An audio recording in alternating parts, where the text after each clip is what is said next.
www.darsequran.com.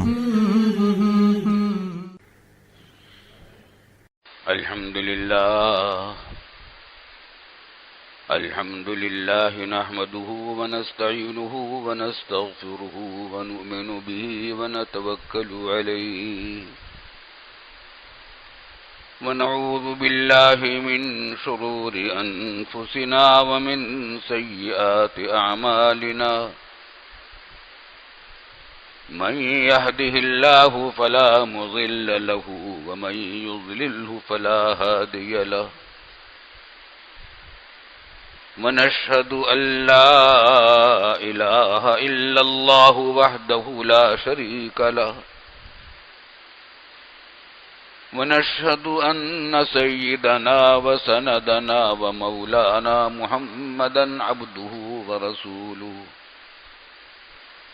صلى الله تعالى عليه وعلى آله وصحبه أجمعين وسلم تسليما كثيرا كثيرا أما بعد فأعوذ بالله من الشيطان الرجيم بسم الله الرحمن الرحيم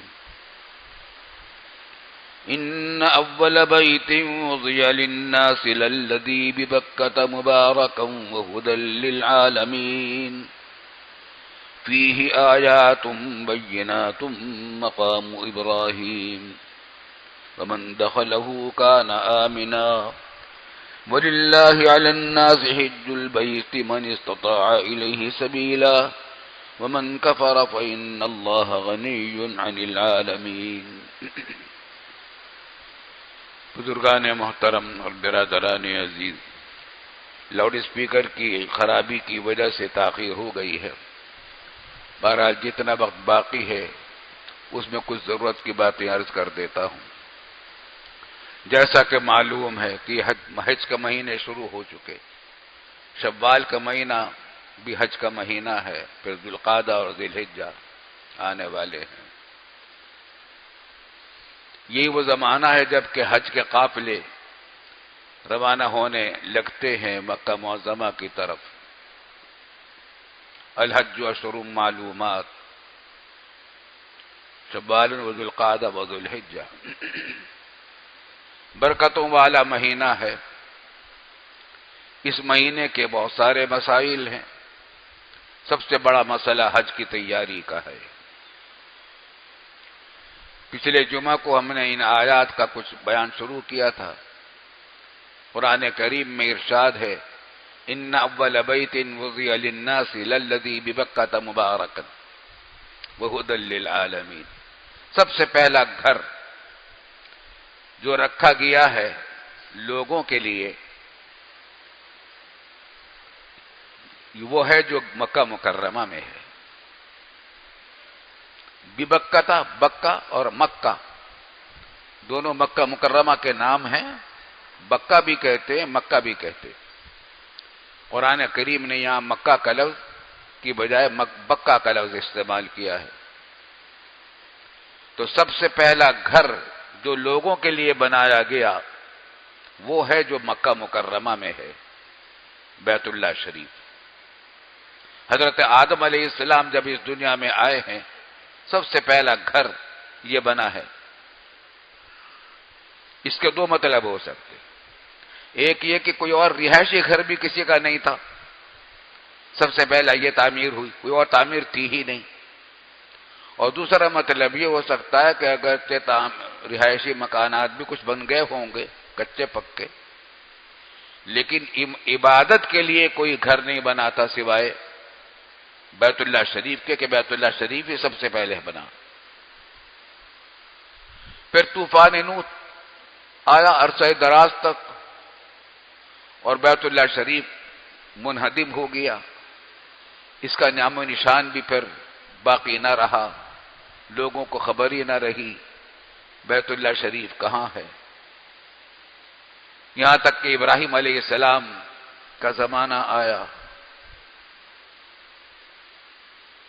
اور اللہ کو منظور ہوا کہ اب بیت اللہ کی تعمیر کی جائے. اور رسول اکرم صلی اللہ علیہ وسلم کی آمد کے انتظامات کیے گئے۔ ابراہیم علیہ السلام کے دو بیٹے تھے، ایک اسحاق علیہ السلام، ایک اسماعیل علیہ السلام، دونوں نبی ہوئے۔ اسحاق علیہ السلام کے صاحبزادے تھے حضرت یعقوب علیہ السلام۔ یعقوب علیہ السلام کا دوسرا نام اسرائیل ہے۔ ان کی اولاد چلی تو بنی اسرائیل کہلائی، اسرائیل کی اولاد۔ چنانچہ اس بنی اسرائیل میں بہت انبیاء کرام پیدا ہوئے، یکے بعد دیگرے بہت آئے۔ موسیٰ علیہ السلام آئے، داؤد علیہ السلام آئے، سلیمان علیہ السلام آئے، عیسیٰ علیہ السلام آئے، بہت انبیاء کرام آئے ہیں، اور ان کے بہت سو کے واقعات اور اہم معاملات قرآن کریم نے جگہ جگہ بیان بھی فرمائے۔ دوسرے صاحبزادے تھے اسماعیل علیہ السلام۔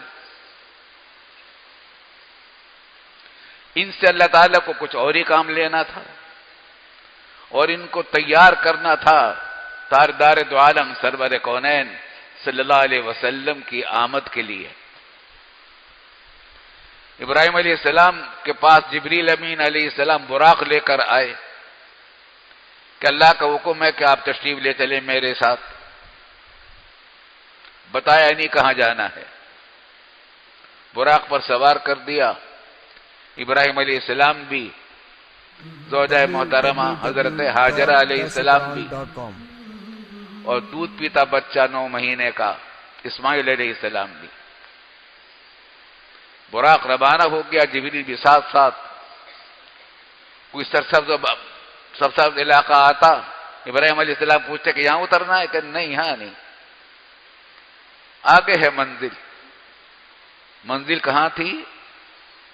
خشک پہاڑوں کے درمیان، خشک بے آب و گیا وادی میں، جس میں نہ پانی کا کوئی نام و نشان تھا، نہ سبزہ زار تھا، نہ زراعت ممکن تھی، نہ باغات تھے، نہ آبادی کوئی تھی، نہ زندگی کی کوئی آثار تھے۔ یہاں اتار دیا۔ ابراہیم علیہ السلام چلے کہ کچھ دودھ پیتے بچے کے لیے، بیوی کے لیے کھانے پینے کا کچھ سامان کریں، رہنے کا کچھ تلاش دیکھے، کچھ کس طرح کرنا ہے۔ کچھ دیر دیکھتے دے جا رہے تھے، پھر اس کے بعد سیدھے چل جانے لگے۔ حاجر علیہ السلام نے پوچھا کہ اللہ کے نبی آپ کہاں جا رہے ہیں؟ تو آپ جواب نہیں دیتے، تو حاجر علیہ السلام نے عرض کیا کہ اے اللہ کے نبی، اگر آپ کو اللہ نے حکم دیا ہے کہ آپ ہمیں چھوڑ کر اسی طرح چلے جائیں تو ٹھیک ہے، ہمیں بھی فکر نہیں، اللہ ہماری عبادت کرے گا، لیکن آپ ہمیں بتا دیجئے کہ آپ کیا صورت ہے۔ اس نے کہا کہ ہاں، لوٹ کے کہا کہ ہاں مجھے حکم ملا ہے کہ میں واپس چلا جاؤں۔ دودھ پیتے بچے کو اور اس کی ماں کو اس وادی کے اندر چھوڑ کر اللہ کا نبی واپس شام کی طرف چلا گیا۔ پھر قبیلے بنو جرہم پانی کی تلاش میں پھر رہا تھا۔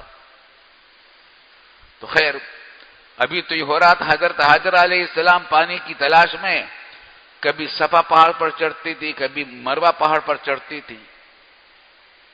جب تہا پہاڑ سے نیچے اترتی تھی تو بچہ نظروں سے غائب ہو جاتا تھا تو اس کو دوڑتی تھی۔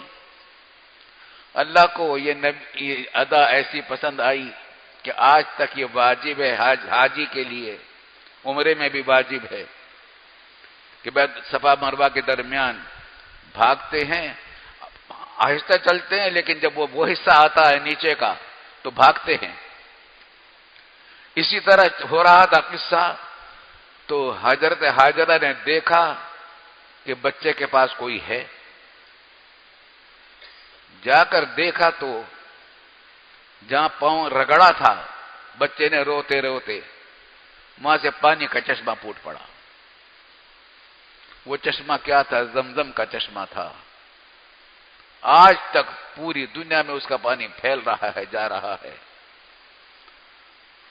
رب کریم کی خاص قدرت تھی، ایسا پانی بنایا کہ ایسا پانی ملتا بھی نہیں، پوری دنیا میں اس کی مثال بھی نہیں ہے، اس کی اپنی خصوصیات ہیں۔ ایک یہ بھی ہے کہ حضور صلی اللہ علیہ وسلم نے فرمایا کہ جس مقصد کے لیے پانی پیا جائے اس کے اندر کامیابی ہوتی ہے، اس دنیا سے پیا جائے. بیماری کے علاج کے لیے پانی پیا جائے تو اس کو بھی شفا ہوتی ہے اللہ تعالیٰ کے فضل و کرم سے. تو حضرت ہاجر علیہ السلام نے ڈول بنا دی، پانی جمع ہو گیا. اب پرندے بھی آئے. ایک قبیلہ تلاش میں پھر رہا تھا پانی کی، کیونکہ یہ جزیرہ نما عرب میں پانی کی بڑی قلت تھی. کہیں کہیں شاذ و نادر پانی ہوتا تھا، کوئی پانی کا چشمہ یا کوئی کنواں.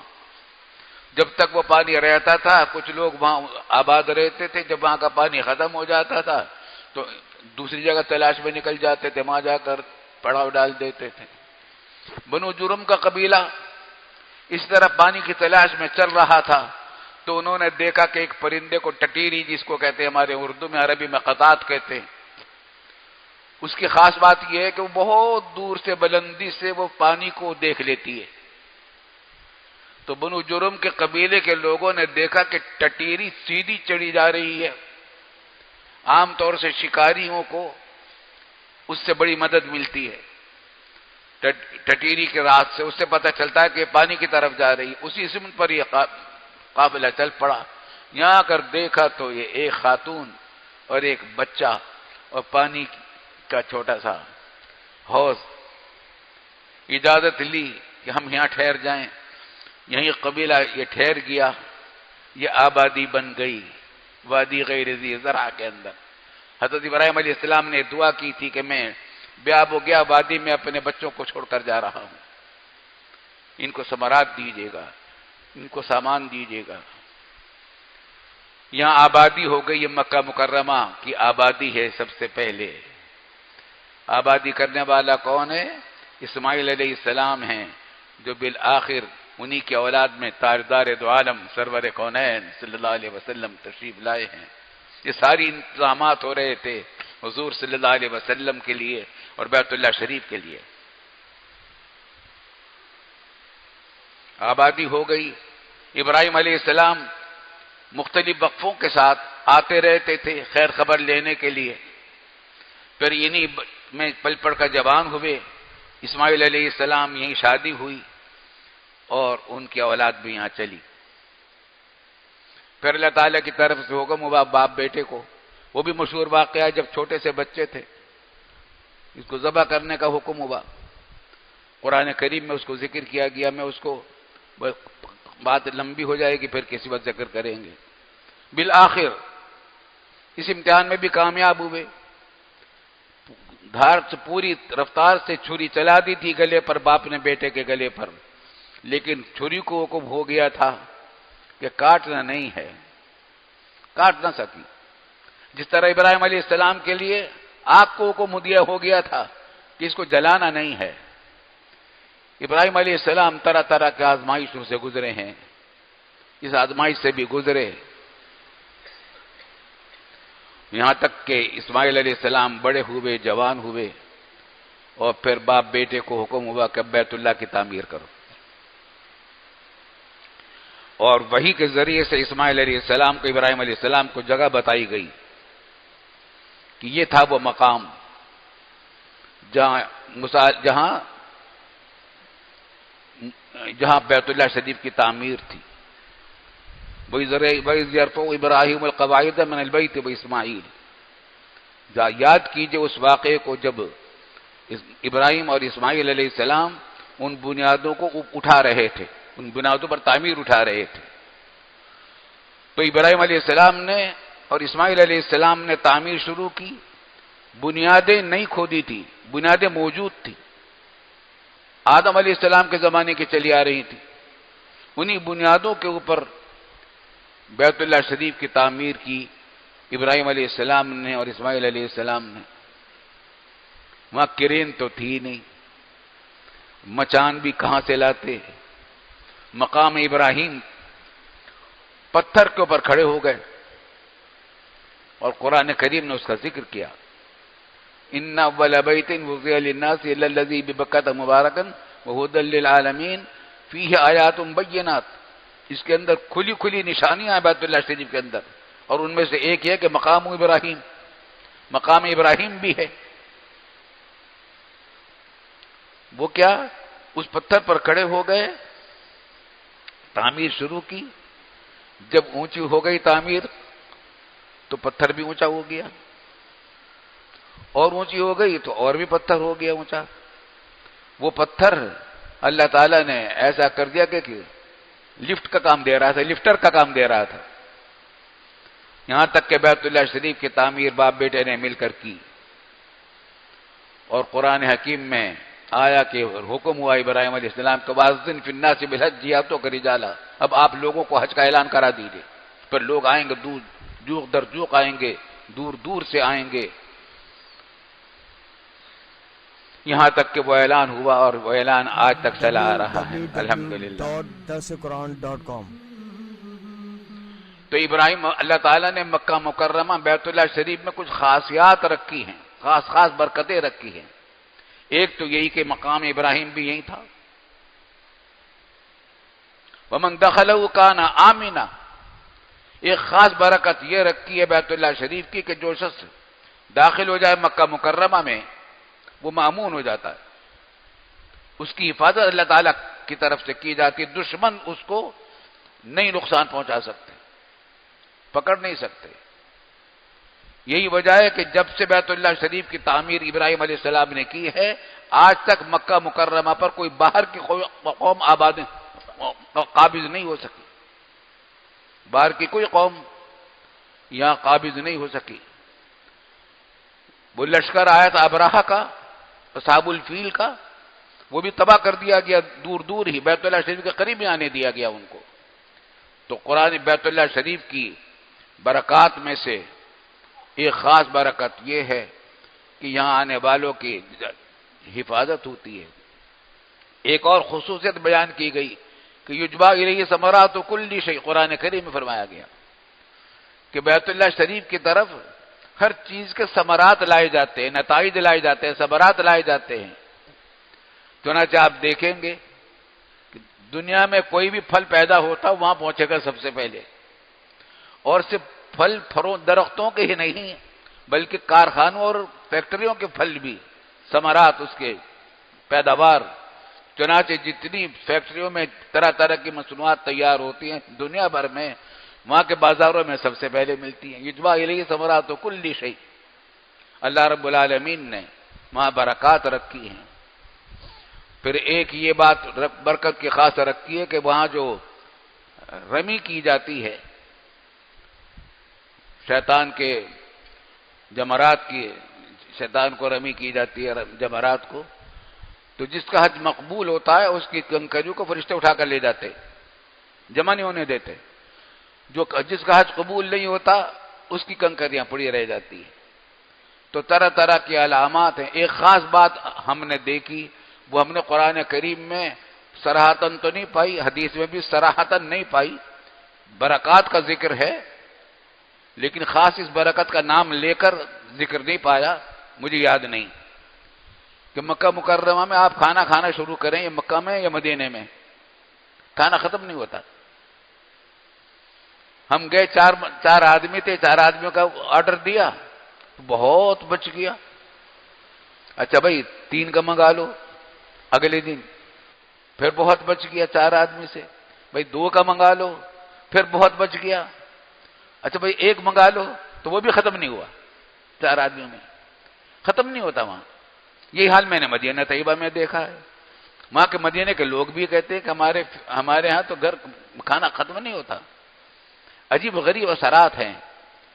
اللہ تعالیٰ وہاں کے اثرات اور برکات سے مالا مال فرمائے، اور ہمارے حج کے جو قافلے جا رہے ہیں اللہ تعالیٰ ان کی مدد فرمائے، رہنمائی فرمائے، دستگیری فرمائے. اس سلسلے کی باتیں تو اور بھی بہت ساری ہیں، موقع ہوگا تو انشاءاللہ اگلی جمعہ کو عرض کروں گا. وآخر دعوانا الحمدللہ رب العالمین.